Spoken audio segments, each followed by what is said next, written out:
everyone, I'm Giles Bryant and very warm welcome to Veganic Gardeners Question Time. We've got some wonderful questions today and an incredible collection of panelists as well.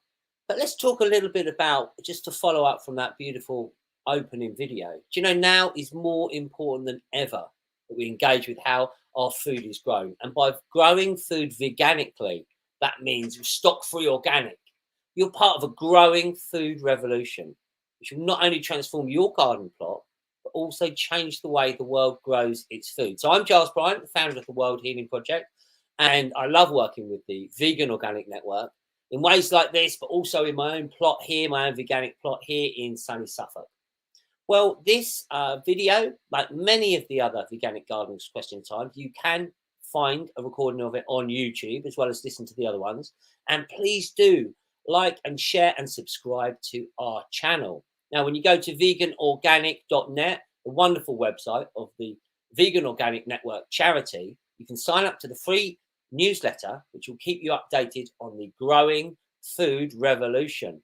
And also, don't forget to join the Vegan Organic Network to get a copy of the wonderful Growing Green International magazine, full of stories, advice and information, including in next issues, one about our own veganic garden itself. So before we get into any of the questions, I would like to introduce our panel. Well, first up is Sparrow Middleton. Sparrow, are you there? Yes, he is. Sparrow, what a lovely man. He's the head gardener at Tolhurst Organic and is really involved with so many aspects of veganic. How are you, Sparrow? I'm very well, thank you. And tell us what is going on at Tolhurst Organic, because I know there's something exciting happening soon. Yes, so not this weekend, but the weekend after, we have the Organic Growers Gathering, which is kindly sponsored by the Vegan Organic Network.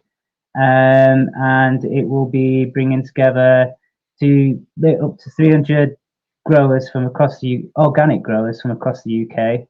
And we'll be showcasing stock-free organic growers as well as many other kind of organic growers, but particularly we have a vegan organic stage where there'll be a vegan organic panel, and yeah, there'll be tours of our vegan organic farm. There'll be lots to learn, lots to see. I mean, yeah, it's on the 6th to the 8th of October at Tolhurst Organic down in South Oxfordshire, and yeah, all are welcome, and no better place to hear and meet lots of vegan organic growers from across the UK.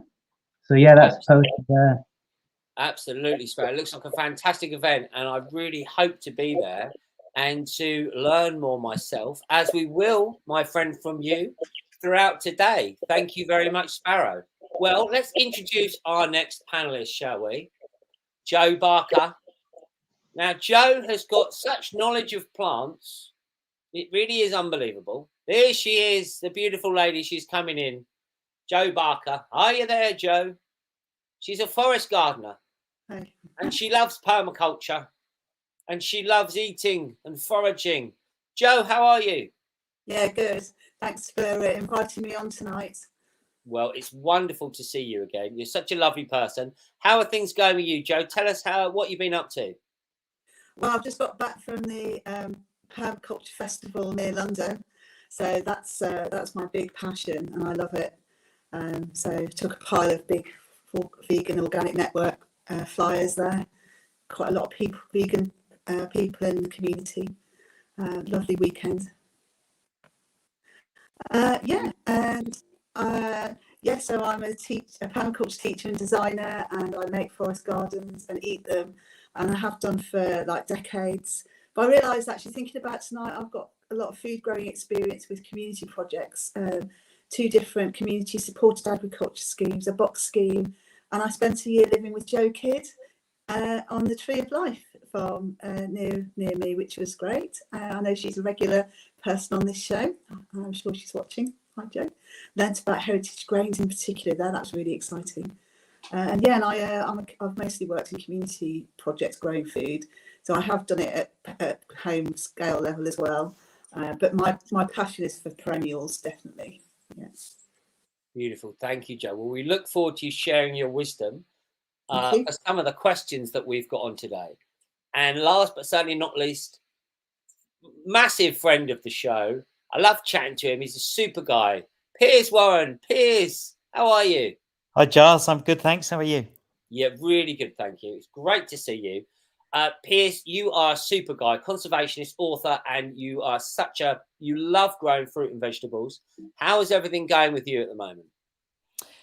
Well, I'm gardening in near Brighton, and it's just my garden, so I'll be answering questions about growing on a small scale.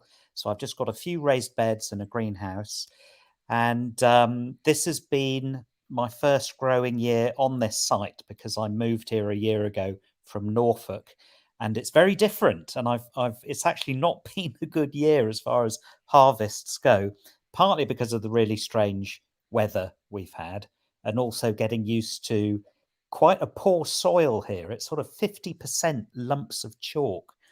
So it's not been good, but I've learned a lot ready for next year, as you always do on a new plot. So I'm already preparing things to get going next year. Absolutely wonderful. Thank you so much, Piers. Well, we look forward to you sharing your wisdom for the questions that are coming soon. But before we get into that, ladies and gentlemen, the Vegan Organic Network has set up this incredible world map of veganic gardeners. And to tell us a bit more about it is Dan Graham, the Supremo, we could call him, of the Vegan Organic Network. A fantastic guy, does so much for the planet. We all love him. And here he is, ladies and gentlemen. He stepped from behind the curtain. He is the maestro for these shows. And Dan, you're going to tell us a bit about this fantastic project.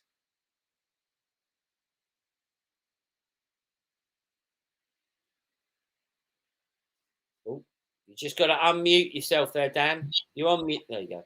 Oh yeah, we're creating a world map of veganic gardeners. So do you have a pot plant, an allotment, forest garden, school or business garden, and grow your plants veganically? If you do, then it's time for you to join our veganic map.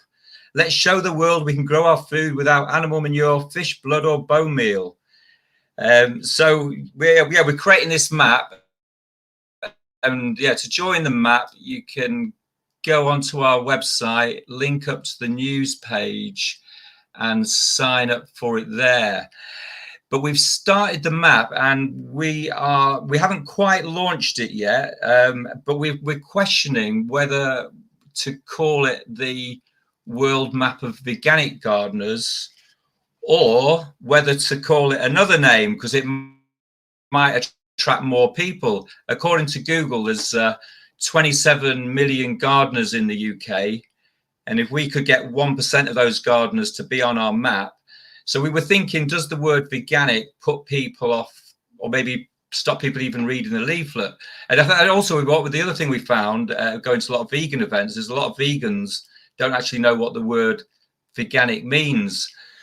So we then thought, well, maybe we should call the map, essentially it'll still be a veganic map of gardeners, but we could call it something different. So we came up with some ideas for some different names.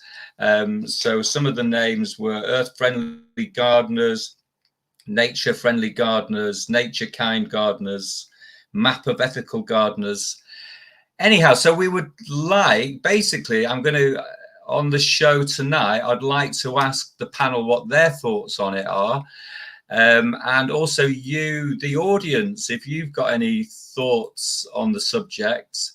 And yeah, because that's what it's all about, is find out what people think. And if anyone's got any questions for me while I'm here about the map and why we're calling it a gardener's map, because I know that was a question for some people, is why isn't it be called the grower's map? And I think the reason for that was because we wanted to distinguish between, because we have two branches of one. We have the certified stock-free organic standards, where people have to go through a certification system, and then we have the gardeners which we support. And I think it was to distinguish the two. The stock-free organic farms will be featured on the map, Yes, so that was the reason for that. But yeah, panel, I'd love to hear your thoughts. Well, I tell you what, I just want to say, Dan, if anyone wants to, because it's going out on YouTube, people could type it in the comments, couldn't they? They could always send us an email, send Von an email, but just leave it in the comments what you think it should be. So I tell you what, why don't we just, has anyone got any ideas on the panel? First of all, you've got any preferences or any thoughts about, because that's a very good point there, Dan. I mean, for me, veganic is, you know, I kind of got it straight away. It means vegan and organic. I think it's a very clever word, but a lot of people have no idea. So Sparrow, how about you? Should we just start with how I introduce you? What are your thoughts about this, Sparrow? Sorry, I lost you there. Now, over to you, Sparrow. What do you think, mate? I mean, do you think it should be the world map of veganic gardeners, or should it be something different, nature-friendly gardeners, or ethical or earth-friendly? Well, I guess, I mean, for me, I'm not really sure. I mean, what obviously shouts out to me is vegan organic gardeners, of course. It's the Vegan Organic Network. I wouldn't necessarily call it anything else because it's going to confuse people and water it down too much. That's my opinion. And yeah, and also like, yeah, it's a difficult thing to do as well, because like you said, if it's not certified people, how do you police anything, and how does it hold its integrity? How do you know that people are actually vegan organic, which is very difficult without certification. So I would always which is why I understand it's about gardeners and not growers. So yeah, I mean, yeah, it's a difficult one to know where to go from that. But yeah, vegan organic. Cool. Okay. And what about you, Joe? What are your thoughts? Oh, I have to agree with Sparrow. I like vegan organic. It's really clear. Gardeners as well to scale.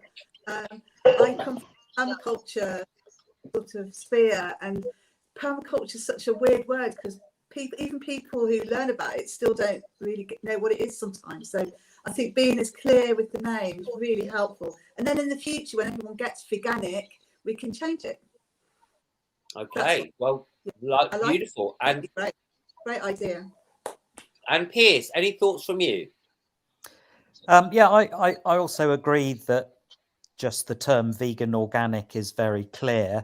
Out of all the other suggestions, the one I like the most is nature friendly rather than the others. And it may pose the question to the person who comes across it, what is it about this style of growing that is nature friendly? And hopefully they'll find out that it's the vegan organic method. And this map will be on the Vegan Organic Network website, so it's not as if any of that part of it is hidden away. So yes, with the list as it stands, probably my first vote would go to the world map of nature-friendly gardeners, growers, and farmers, which encompasses everything. Beautiful, beautiful. Well, we look forward to the comments that are left. I think it's a great idea, Dan. And the other thing as well, just to get as many people involved in it as possible. Do you know, there are people out there who have got vegan organic gardens and they don't even know it. They're not necessarily even calling it. And I remember a wonderful moment, Dan, when we were at the Cheyenne Centre, and you opened your arms out like this and you said, look around. All of this is vegan organic. It just is. That's nature. That's how it's been for millennia. And I think it's just getting back to that again. So all power to this map. Any last words from you, Dan, before we get into the questions? No, just get on the map. Let's make it as successful as possible. Change the world. Okay, thanks, guys. Enjoy the rest of the show. Well, thank you, Dan Maestro. Well, he's gone back behind the curtain, everyone. But it's a great idea for this map. And I think after the show today, I'm going to sign up our garden here, our Veganic Garden in Stradishall. But we have been sent questions panel by people around the world, as ever, and dying to know the answers. So what we're going to do is I'll ask the question and then we'll just do a hands up. and then I'm sure we'll all get a turn to answer some of these questions. So here we go. This is from, first up here, Maestro, is from Simon. Is it Simon in Rycroft, or is that his name? I don't know. Here we go. Simon Rycroft, possibly.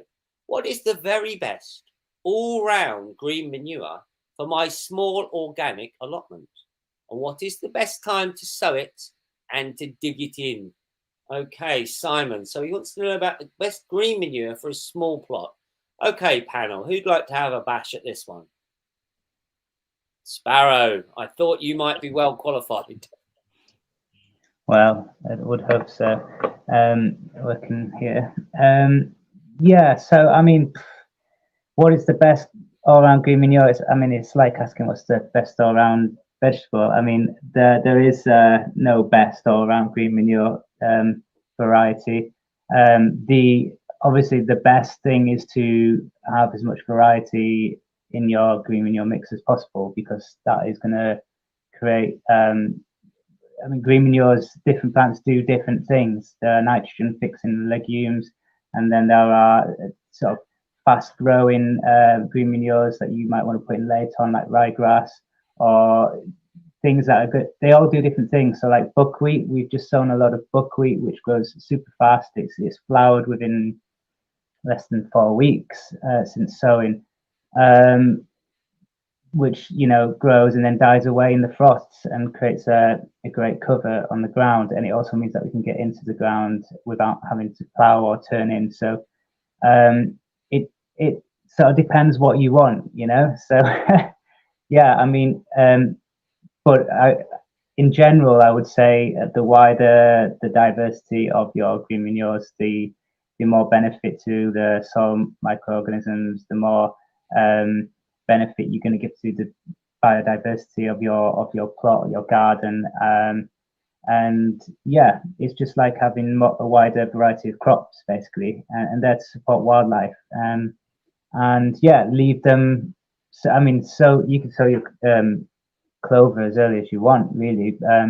It gets to a point in the year where it doesn't grow fast enough, so you might want to sow like things like ryegrass, like if you're getting behind and it's a bit late in the year, because it grows really fast and sends out a nice web of roots to hold the soil over winter, so it doesn't erode.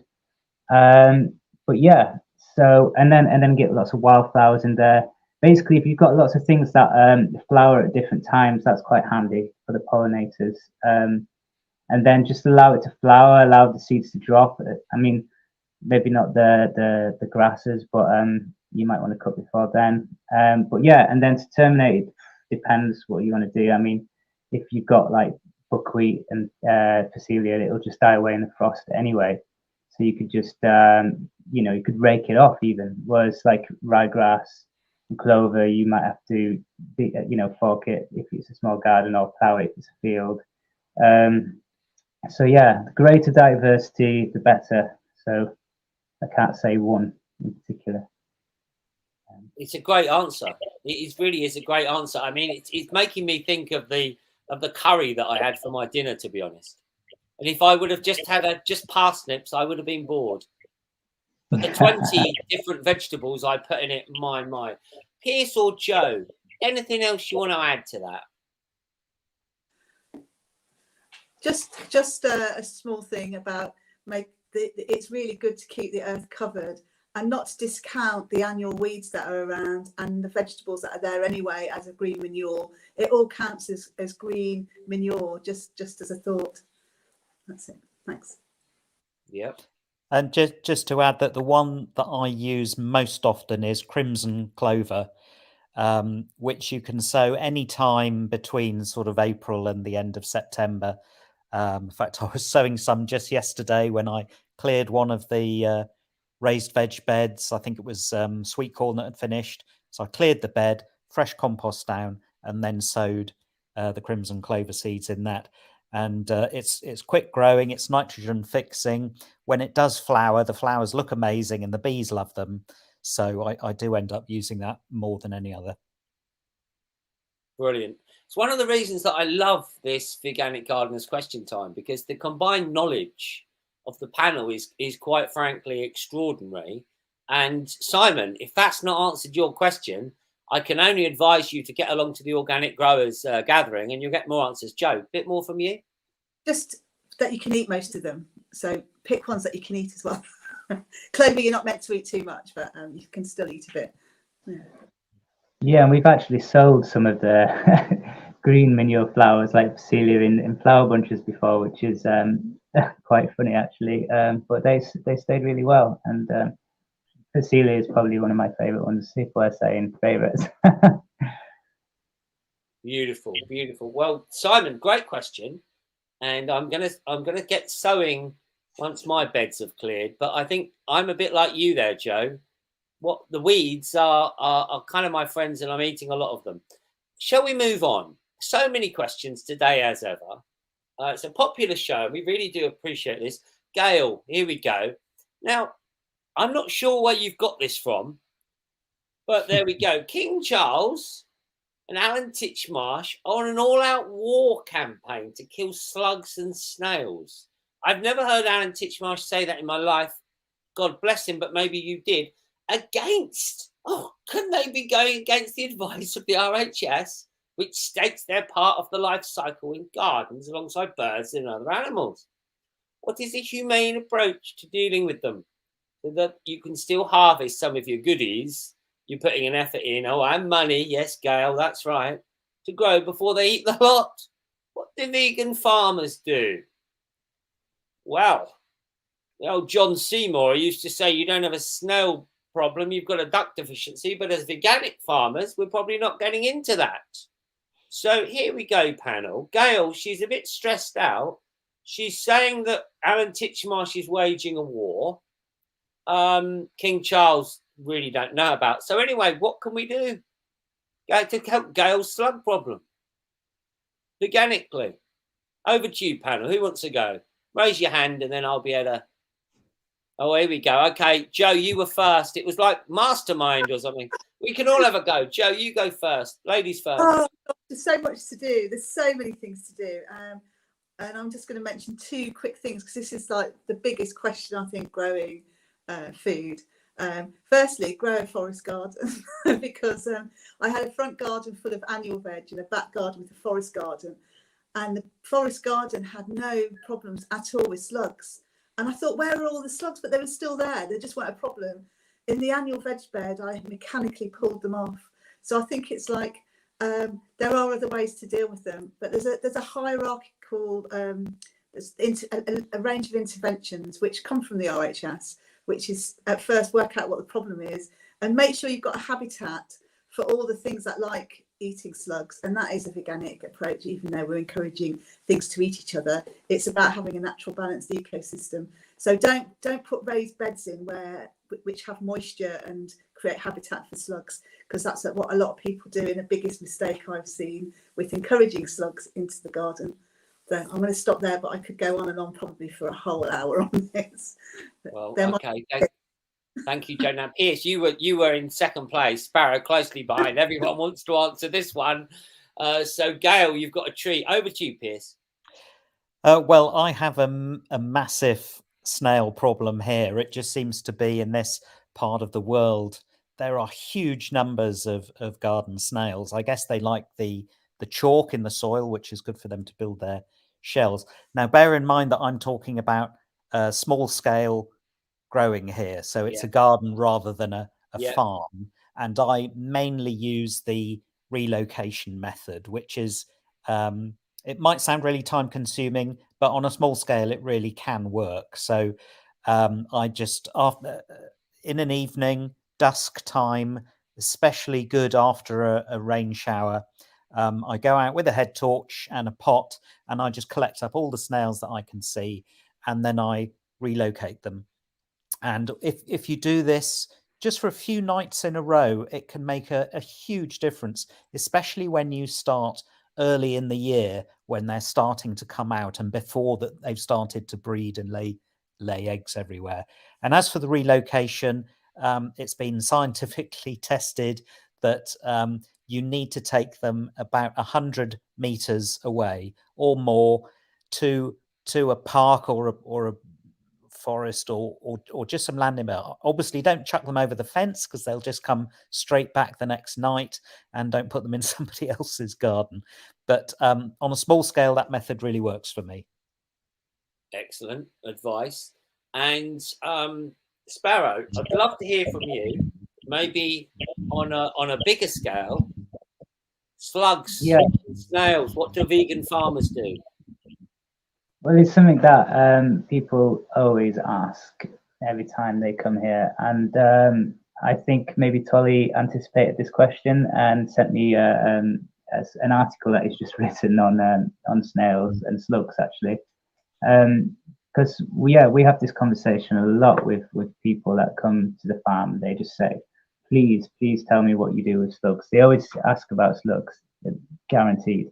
But obviously, it's the exact same thing that I said in the last sort of answer is biodiversity. If you can increase your biodiversity, then you're going to increase the predators that deal with slugs. And probably the main one that I would say is beetles. They basically eat the slugs and also eat their eggs, which is a quicker way to sort of get the slug population down. So the way we do it at Tolhurst is we have every 50 meters in our fields we have beetle banks, and these are just long strips of basically green manures, wildflowers, grasses that are sown and left for years, for as long as we can leave them until we get a sort of like dog problem or a perennial weed problem.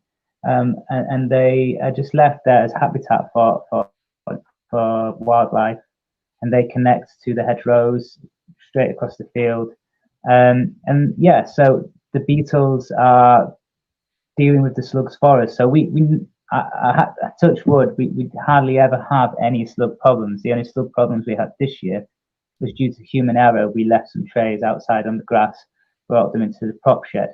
So in that situation, we want a more sterile environment. So we have to make sure we're not leaving detritus and debris around. Whereas in the garden, we want that. I mean, we want slugs. This is the whole point people don't see, is that slugs actually are just as good as earthworms. They basically mop up all the debris and they eat it, all the organic matter, and then they turn it into basically slug manure.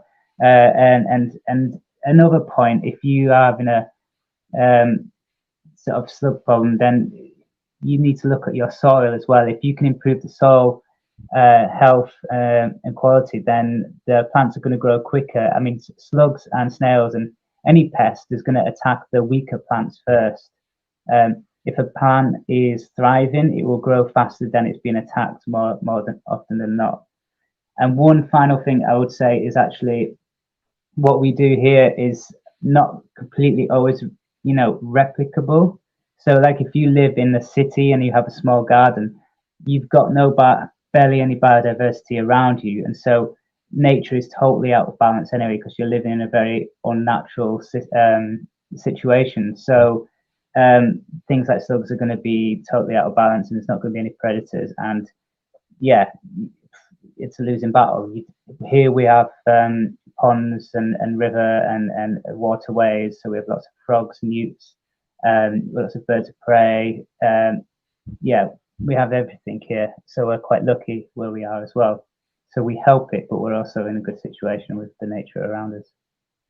Brilliant, wonderful answers, panel. So I hope that has helped you there, Gail. And next time you ask a question, please do not insult Alan Titchmarsh. You can insult the king if you want on my watch, but not Alan Titchmarsh. Let's move on, Maestro, shall we?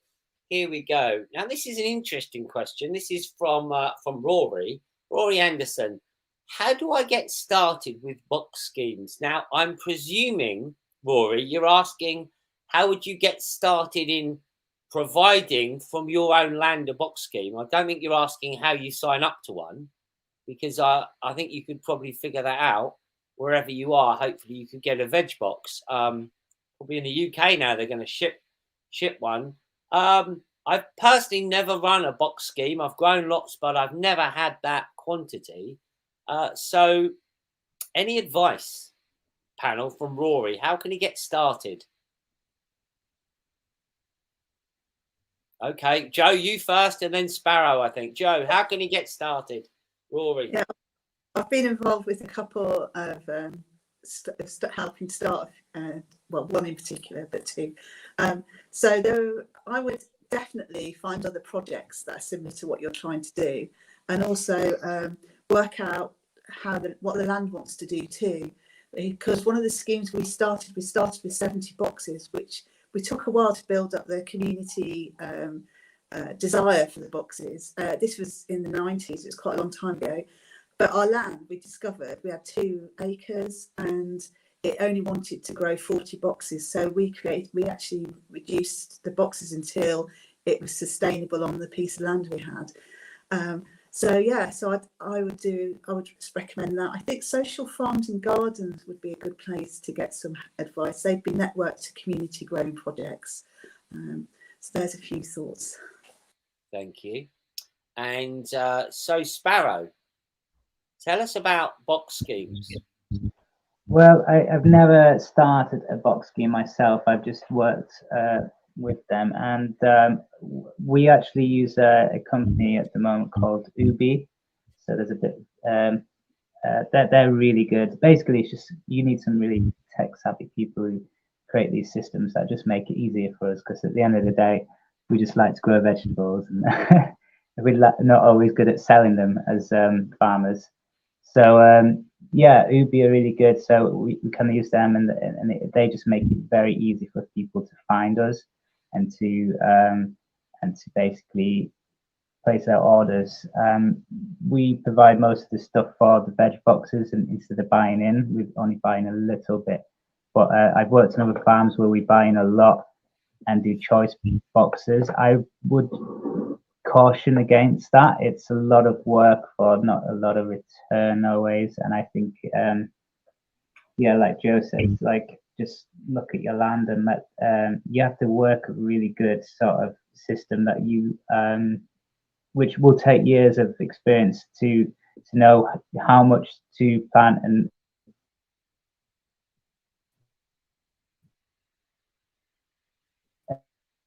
what to grow in the summer, and then nothing in the winter. So yeah, that's all I can really say on box schemes.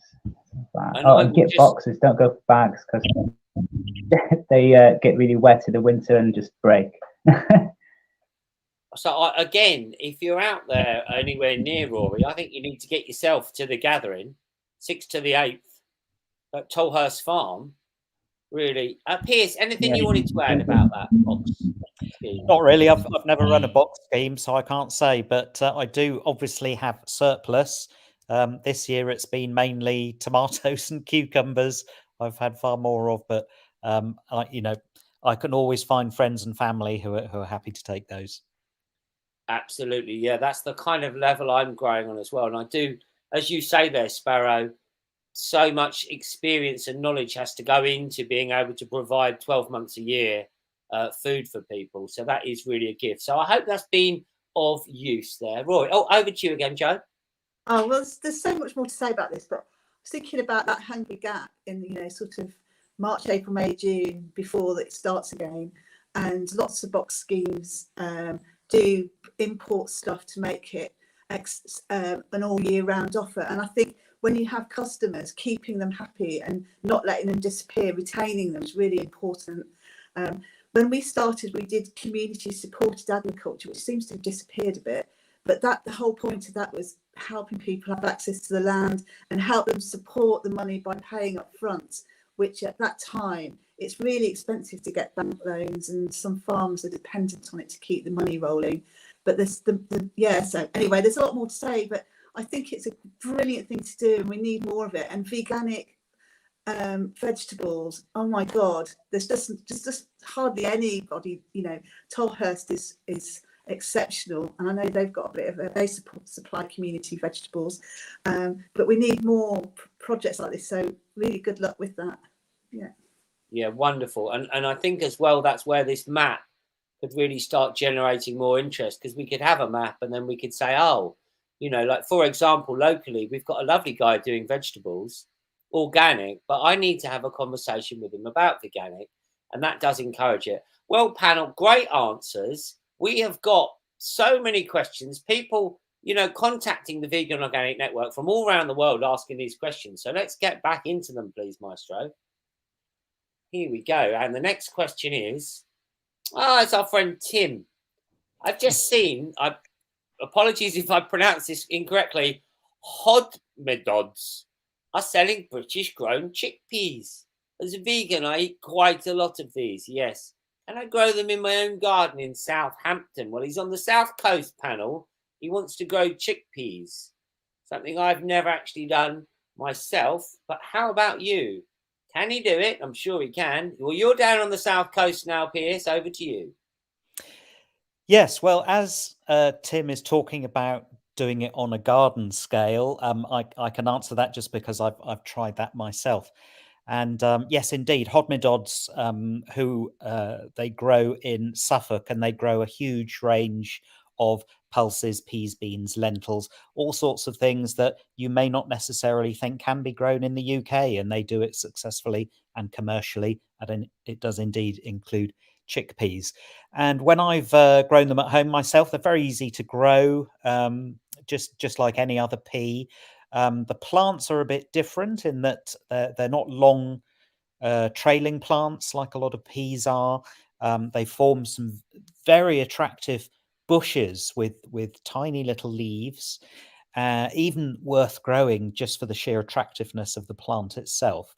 And then they produce lots of tiny pods, and each pod only usually contains 1 or 2 chickpeas. Wow. So as you can imagine, it is quite time consuming to get a large number of chickpeas. You need to have quite a lot of plants, and then there's the harvesting, if you're doing it by hand, can be quite fiddly.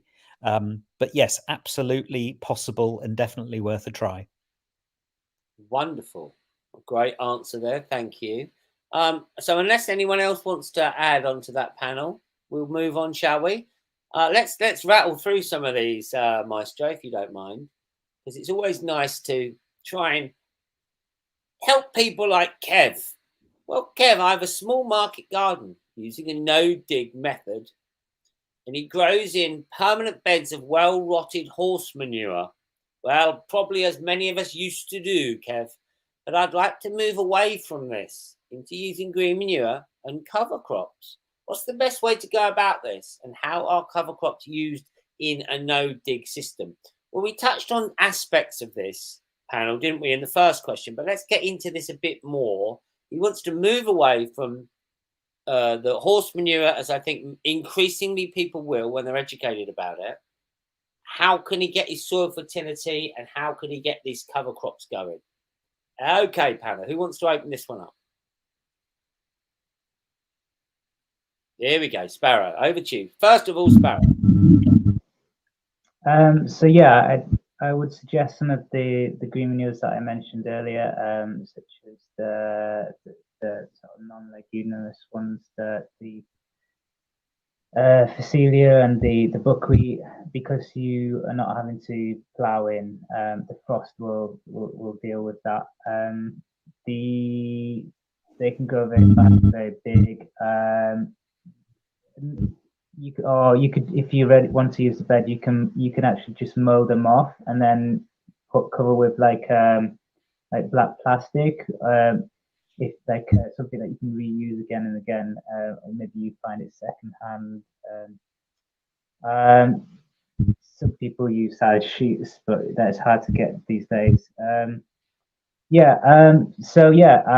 In a no-dig system, it is possible to use green manures without having to dig them in necessarily. But there's some green manures that you would definitely have to sort of fork or dig in or terminate with machinery. So yeah, you won't use dry grass, or maybe some of the clovers would be quite stubborn. Lucerne would be really difficult. That always comes back, and chicory. So yeah, you would have to be very selective of the ones that you did use. So yeah. Thank you.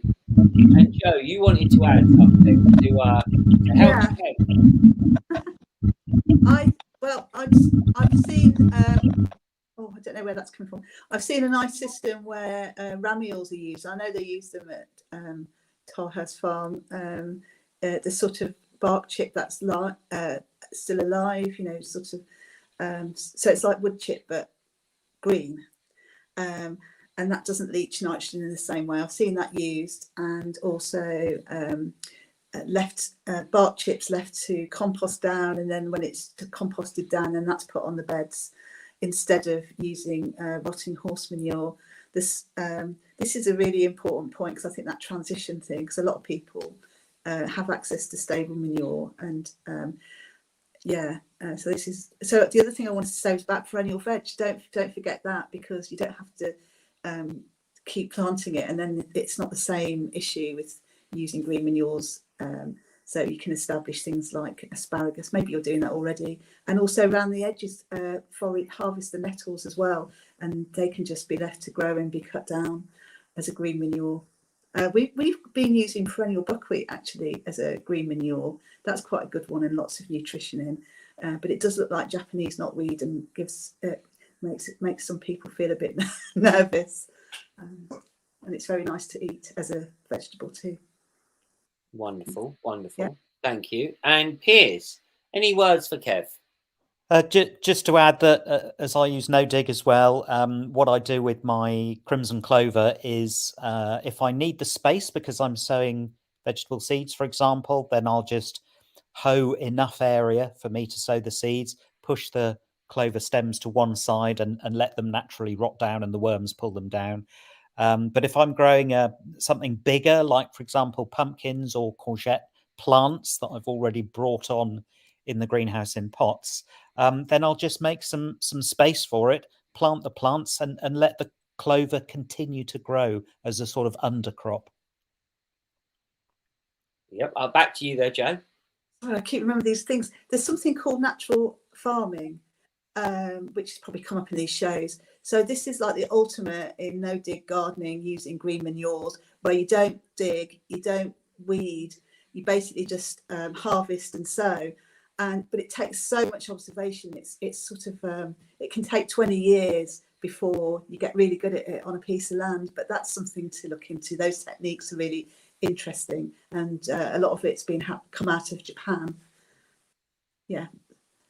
Wonderful. Well, I just want to add something, Kev. As I've had my veganic garden now for 2 years here, without any of the old, the old muck, as we call it here in Suffolk, and I have found that by composting our food waste, our organic food waste, and using the old Dave Darlington trick of the last 6 inches of the hedge cuttings, getting all those up, the fertility in my beds, Kev, it's unbelievable.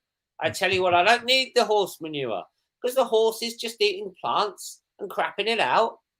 Well, we can go to the source, just use those plants and the ash from the fire and the garden, just make a cocktail, Kev, and just have veganic fertility. You don't need the animals. I mean, it really is possible. Paolo, I tell you what, we've had so much fun. Can you believe?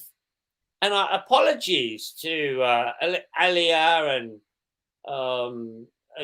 Ian and the Reverend Richard Andrews and all the next people, but no doubt your questions will get passed to the next show.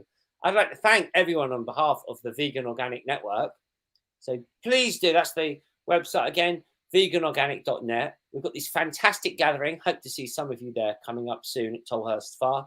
I'd like to thank Sparrow, Piers and Joe for your wonderful, wonderful, wonderful wisdom and your passion to the veganic life. And of course, thanks to Dan. Here's to that map as well. So let's get our plots, even if they are very small, as Dan said, a little window box, or if you've got a big farm. There it is. Get on the veganic map. Thank you. That's veganorganic.net/join/map.